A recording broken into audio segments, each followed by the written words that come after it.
How about now?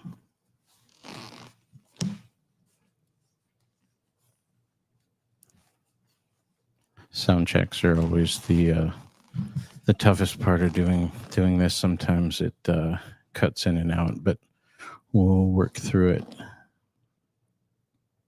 Okay, thank you for that, Willie. Appreciate it. So, Kuyana Teluchi, Chimai, hello, and thank you all for coming. Welcome to another episode of King's Corner. This is our 12th episode, and we have a great show in store for you today. We've got special guests, we've got current events, we got the Alutiiq language, and more. So, stick with us as we dive into another episode here. And so I will begin by introducing our special guests for today. And they are workers of the native village of Port Lions. We have Guy Bartleson with us and Sean Peterson. Welcome, guys. Thanks. Appreciate it.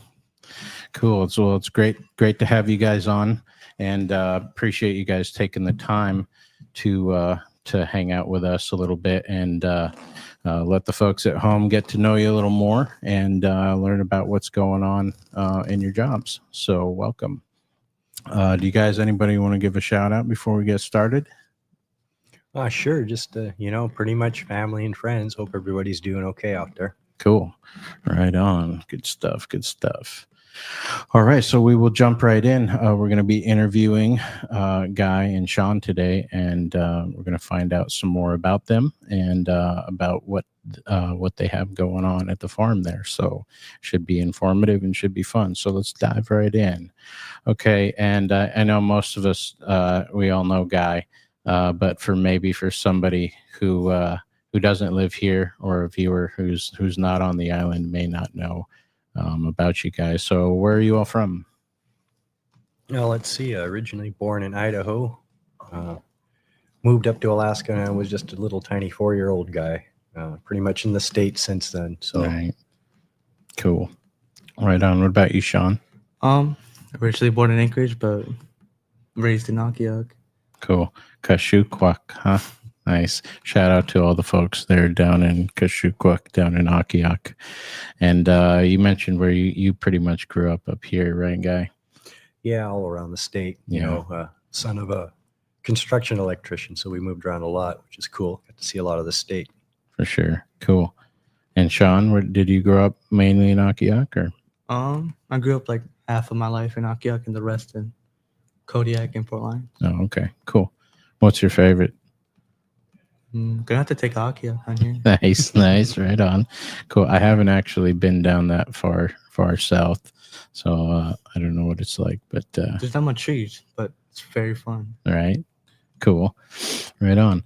Okay. So, and then did you guys do some? Well, obviously, we'll start with family. You guys obviously have families. You guys want to talk about that a little bit, real quick?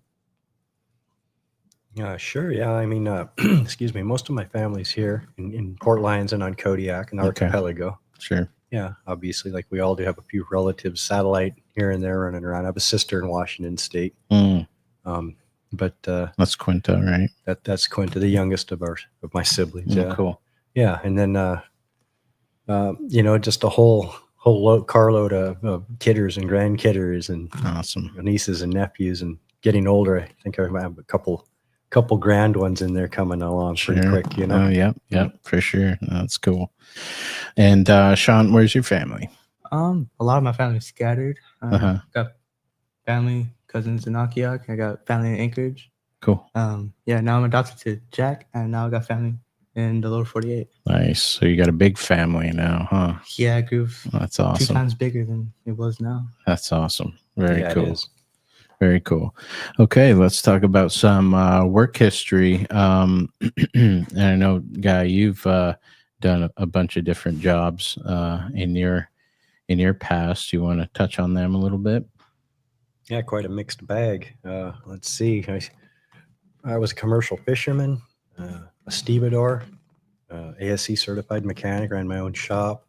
I spent 6 years serving as the BPSO, which is of course, village officer, public safety presence. Sure.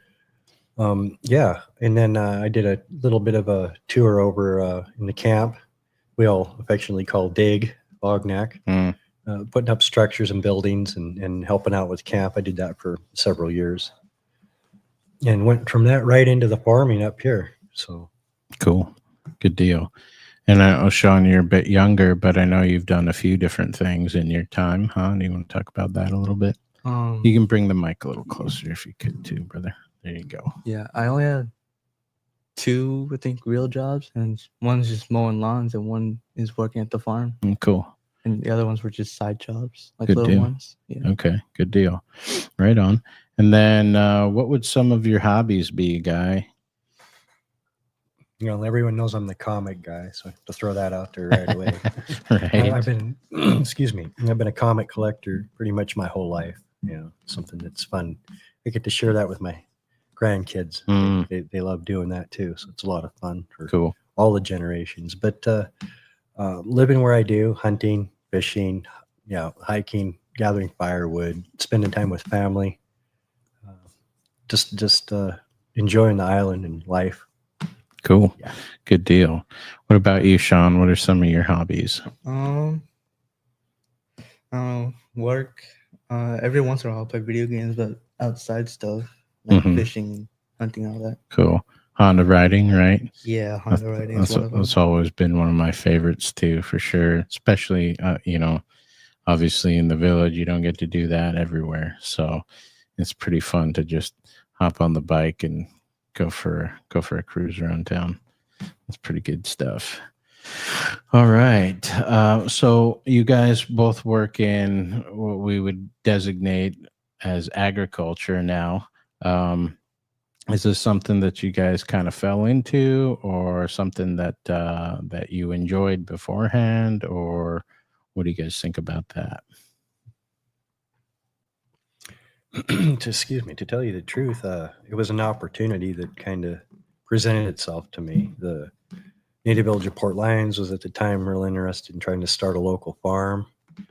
There was ANA, Alaska Native Administration, and then the American Native Administration had some funding in place for a 3-year grant to get some of these satellite farms started. And they posted for the job, and it sounded like something I might be interested in. So, you know, I applied. Luckily, they hired me. And 10 years later, I'm still here doing it. Cool. Before that, I don't think I could really grow much of anything. I hadn't really ever thought about being a farmer. Never saw myself as a farmer or really in agriculture in any capacity. Sure. But it's one of the best decisions I think I've made as far as my career or just having a better, healthier, more wholesome lifestyle. It's been a lot of fun to be there since the beginning, develop the farm into what it is today. For sure. For sure. What about you, Sean? Was it just more of a summer job type thing? Do you enjoy it? What do you think? I most definitely enjoy it, but I think the main reason why I wanted to join is because helping providing with the village and everything. Yeah. Cool.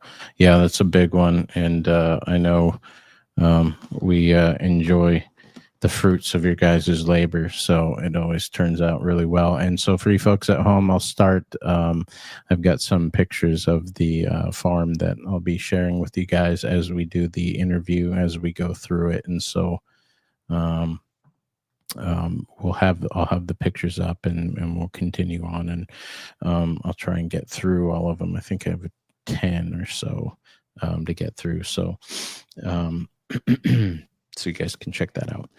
All right. How long, Guy, you mentioned how long have you said you've been doing this now? Close to 10? Yeah, right around a decade Really? now. Wow. Yeah, that's where does time go? Wow. We actually had the farm going for 9 years. That first year was, you know, getting things rolling, getting organized, getting everybody where they needed to be, figuring out how we're going to get all these hoop houses shipped up from Maine all the way to all these villages all around the Kodiak archipelago. Right. It's quite a challenge, but the farm itself has been producing food in some capacity or another for about 9 years now. Wow. Well, that's pretty cool. Pretty neat. And looking like it's continually improving too. And we'll get into some of that. Do you guys want to share at home with this was interesting to me that what this picture up for you guys at home.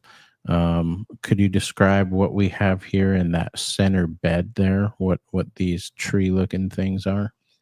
Sure. Yeah, it's something that we've been planning to try to add to our farm for some years now. Hmm. We've been producing vegetables. We figured it would be prudent if we decided to make some fruit to go along with that. So we converted one of our hoop houses into an all fruit hoop house. And what you're looking at in the center is a custom built raised bed with apple trees running down the center of it. We have 5 of them in there. Well, that's cool. We live in a climate that just isn't very conducive to producing fruit in trees. And it's Yeah. mainly because of the wind, also because of the long winters that we have here. It's just kind of problematic. So we decided to put them inside of the hoop house and custom build the inside of the hoop house to accommodate the trees instead of the other way around. Right. So those are dwarf, semi-dwarf apple trees. There's different varieties in there, including a Golden Delicious, some Honey Crisp, some Zestar, different types. Excuse me. cool. And then you see all around the edge of there strawberry plants that we're putting in there as well. Right. I wish folks could see my cursor so I could show them, but I think they get the idea. Yeah, and they look awfully healthy too. They look pretty spry. They're first year trees. We did the best we could with the space that we had. All right. I've made several attempts in the past to put apple trees in particular outside. And we actually have 3 trees outside that are alive, but they've never produced a single apple. Right. The climate just doesn't work for that Sure. very well here. How long does it take usually for in the right conditions for an apple tree to produce fruit? Given the start that we've had with these trees, Mhm. I fully anticipate that we'll see some fruit next year to produce in a capacity where we'll have numbers to sell in the 2 to 3 year range. Okay, cool. Good deal. Okay, and then so could you guys explain what a day-to-day experience would be for you guys at the farm there? What's your sort of daily duties? And I'll go through some of these. Here's some strawberries that are starting to ripen up. Yeah, those are a huge hit at the farm. They're probably our number one asked for item that we actually produce at the farm so far. Interesting. So our day to day, it's a typical farm. Most people that are around plants are growing or farming in any capacity. You know that morning's the time to water your plants, and Okay. we've just developed a schedule. Sean can tell you about him and the other interns' schedule that they come in every day and have a. I'm watering plants and they're tending to their chores, and it's kind of just like Sure. doing chores. Yeah. Right. And Right. then we break off into different responsibilities depending on our weather. Mhm. We're outside painting or we're inside planting. Okay, cool. Sean, what would you say like a normal day looks like for you working up at the farm there? I don't know. It really depends on the weather. If it's raining, we're staying inside, of course. Hmm. But at the beginning of the day, we tend the chickens, refill their feed and water. We help Guy whatever he needs, and if he says we need to do this, we do it. Cool. Good deal. Good deal. Okay, and then what would you say? And I know I can already tell this in the interview so far, but what would you say is the most rewarding aspect? Working for the tribe and working at the farm. There's so many positive things. It's hard to, just put your finger on Sure, one. we can add a bunch if you like. Well, just seeing the people that you co-work with, you might not otherwise see them as often as you do. And I find that to be a real nice little perk of the job, to say good morning and see a smile and a friendly face of somebody that you've known most of your life. Mhm. That's a nice thing. The most rewarding thing, I guess, if I had to pick one for me, would be being able to produce a quality, wholesome, organic, natural food. It's good for the people that I care about, and do it right here in our own community. Right. I think that's the most rewarding thing. That's a Native good. Village of Port Lions is a great entity to work for. The people there are awesome. It's just a great thing all the way around. Right. But making food that's really good for people it's got to be, for me, number one. I get a lot of satisfaction out of trying to do it and getting it done the right way. Cool. Good deal. Yeah, looks like Jane, I apologize for the no sound. Crystal, you can hear it fine. and any of you guys who have watched the stream thus far, sometimes these audio issues are they're kind of like chasing a ghost. Sometimes all of our settings can be correct, and there may be an interruption in the service or with the streaming platform, stuff that's out of my control. But we do our best to try and make sure everybody can hear it nicely. Crystal, are you still hearing it okay? Sorry, guys, this just happens sometimes.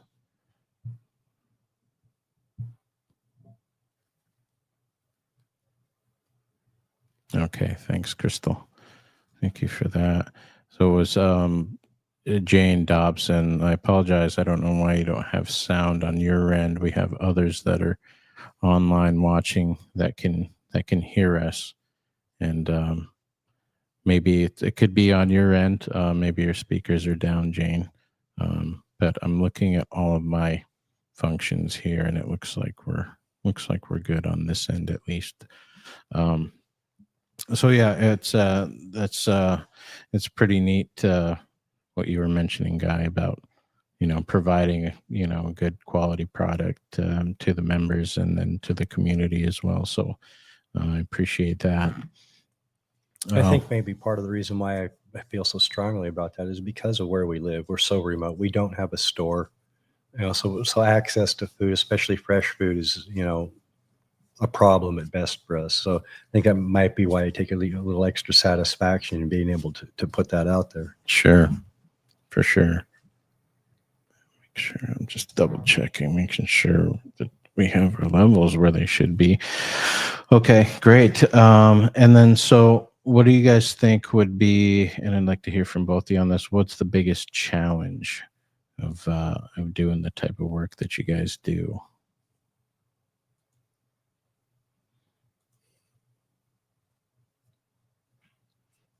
Well, I guess I could start off by saying that it varies year by year. This year, one of the biggest challenges we've had is been voles. They're just everywhere, and trying to get rid of them is just a joke. Right. Last year, it wasn't anywhere near what it's like this year. So you're going to have different problems based on what's going on in a given year. In general, it's just being able to produce enough food, more food, enough food to feed our community properly. For sure. And in a non-stressful way. You can't be worrying about if there's going to be enough eggs for every household to get a dozen when they need it. Right. So, yeah, I think that's probably it. Okay. Cool. What do you think, Sean? What's the biggest challenge for you? I'm gonna have to agree with Guy on the voles and everything. Every day we caught 3 or 4, maybe possibly more than that. Right. And it's just other stuff that goes on, like root maggots getting to the food and everything. Right. So yeah, we just have to wipe out a whole bed. Right. Redo it all. That's got to be disheartening, huh? When you have to get rid of a whole bed because of an infestation of some kind, huh? Especially when you've never had the issue in 9 years of farming. We've not seen root maggots until just this year. Wow. So gosh, you could say it's dynamic, the different challenges that you guys are faced with year to year, and that it can change, and it's not always the same thing, huh? Especially, you're not going to be telling any farmers anything they don't know, but yeah, there's a lot of environmental conditions that you have to deal with. You could have a really hot year, you could have a really wet year, cold year. We have huge swings in daylight here that we have to deal with. So species that are prone to bolting are going to get 20 hours of daylight and heat, and they're going to bolt, and then virtually no light in the winter. So it's a whole different way of trying to grow. Right. So we've tried to develop different methods that can extend our season. Sure. And that brings me up to this whole thing, which is I know you guys will explain, but let's start real quick with how many folks usually work at the farm? Is it just you guys, or do you usually have temps, or what does that look like? Well, typically I've been the only real year-round employee. Recently, though, we've added a farm assistant position that's year-round. Okay, cool. So this summer we had, at one point we were up to 5, including myself. Wow. And that included 2 interns, and then we had a temporary farm labor position. Okay. And it worked really well. We were able to get a lot of infrastructure built, a lot of stuff done that we has been on the back burner for a while. So Right. yeah, having a crew, that's probably the biggest crew I've had at the farm since we've started. Okay. Yeah, no, that's great. Great to hear. Double checking my levels again.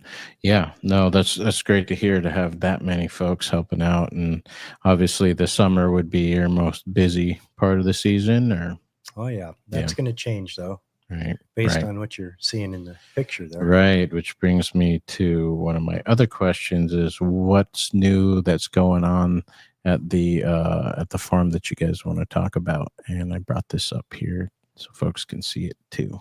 Yeah, that's a good, awesome place to start with what's new and wonderful.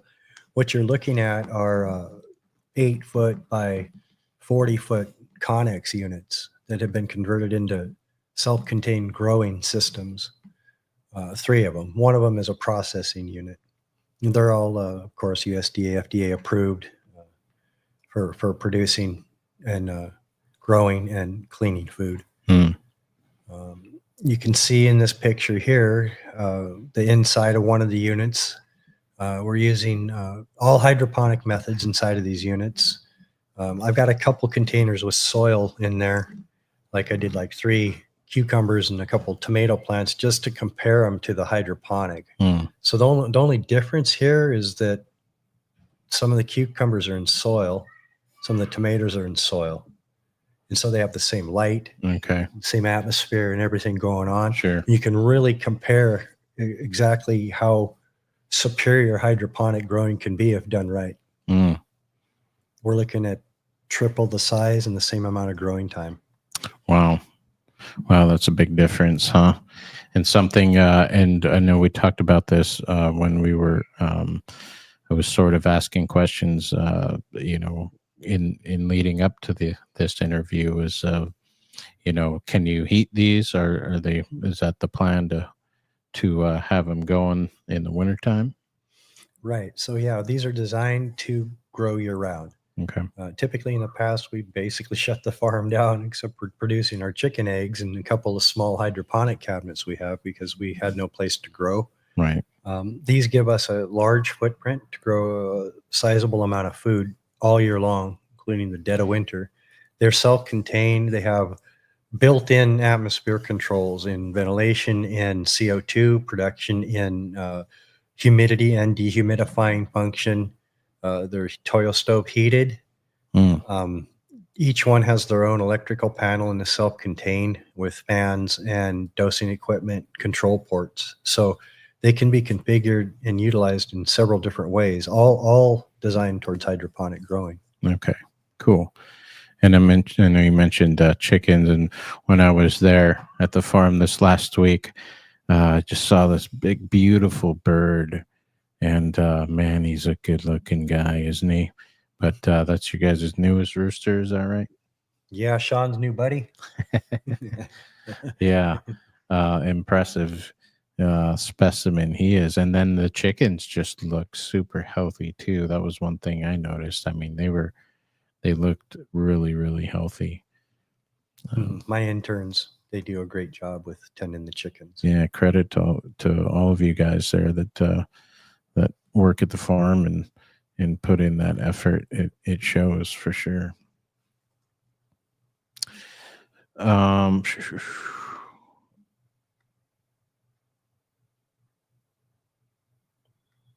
just going through my question list.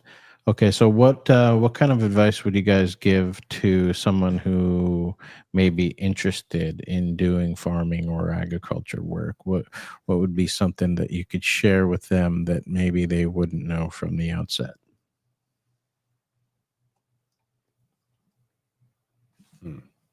There's so much to share. Yeah. There's so much to say that's completely applicable. Sure. I guess anybody who's thinking about growing, it's like different than farming, I guess. Excuse me. Although it's the same thing at the end of the day, farming's large scale. It's not for everybody. It's a lot of hard work. Mm. So, if you're a hard worker, you're not afraid of getting your hands dirty, then, maybe it's something you might want to look into doing. Do you enjoy growing things? Because if you do enjoy growing things and you enjoy hard work, being outside a lot, being around nature a lot, then it might be for you. So advice, yeah, all of that. But also, if you don't like it, like anything, really, don't waste your time. Look for something that does apply to what you are interested in or you want to do, Sure. and follow your dream. Cool. Excellent. What would you say, Sean? To say, if you like hard work, it's either the construction work or the farming work. 'Cause I know those two like to get your hands dirty, love to work hard. And one of our interns is one of my foster brothers. Cool. He loves to work hard. Same with Keith. And Nice. yeah. Good deal. And you, he's a good hard worker as well. Yep, Appreciate that. Yep. So is there anything that you guys would like to share? I know we've gone through probably a lot of it, but anything that relates to farming or agriculture that may be a fun fact or something that maybe the viewers don't know about that you would want to share with them? There's a huge amount of satisfaction that one can glean from growing something that's wholesome and organic and healthy, and sharing that with the people that you care about and love the most. And I might seem a little bit profound, but this job is that way. It's food, and food is culture, and food is people, and food is love. Very cool. Very cool. All right. Well, I appreciate you guys being with us here. We just got a couple more, and these are more sort of generalized questions about the village. What do you guys enjoy the most about living in Four Lines? Probably along the same answer. Yeah. Hunting and fishing and clean air and good nice people and being able to go four-wheeler riding anytime you want to. Right. It's all of the above. Able to get dirty too. It's just, I don't know. It's just something about this village I just love about. It's just the people here and the way it looks. Right. Very cool. Yeah, I would have to say the same on that for sure. And then so just to wrap up, what would be one thing you guys would change, either about the farm or about the village, if you had a magic wand and you could change it in an instant? What do you think that would be? I've never really thought about it. I wouldn't want to waste my one wish foolishly by wishing for 3 more wishes or something like that.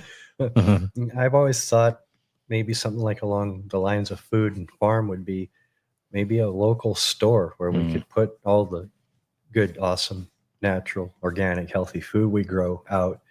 The farmer's market's great, but it's seasonal. It might be nice to have just a small footprint where we could, have some staples and then provide, the rest of it from the farm, and actually have a spot to kind of showcase all of our edible food and get it out there where people could come and get it anytime they need it. Right. Good deal. What about you, Sean? I don't know. Guy kind of just explained it to a T. Got nothing else to say about that. Cool. Very neat. Well, that'll do it for my questions for you guys. I just want to say thank you guys for taking the time to come up here and tell us a little bit more about yourselves and a little more about what you have going on at the farm. I'm grateful. I know the community is grateful for the work that you guys do, and I appreciate it. So thank you guys for coming. Do you guys got to take off, or you can stick around if you want? It's up to you. Yeah, we've got a farm to get back to. Okay, yes, cool. sir. But no, thank you for letting us get up here, and I'd love to talk about the farm and all things farming and growing. So this has been great. But just getting out there a little bit so more people have an idea what it is we do up there. For sure. Kind of what the values at our farm are all about. Right. Yeah. Right. Cool. Well, and for your viewers at home, if you're living in the village, go take a stop by the Port Lines farm and say hello to Guy and Sean and the other workers there. Thank you guys again. I appreciate having you on. Thank you. All right. Well, yep, that was another good one, a good interview, and something that I've heard a lot actually as far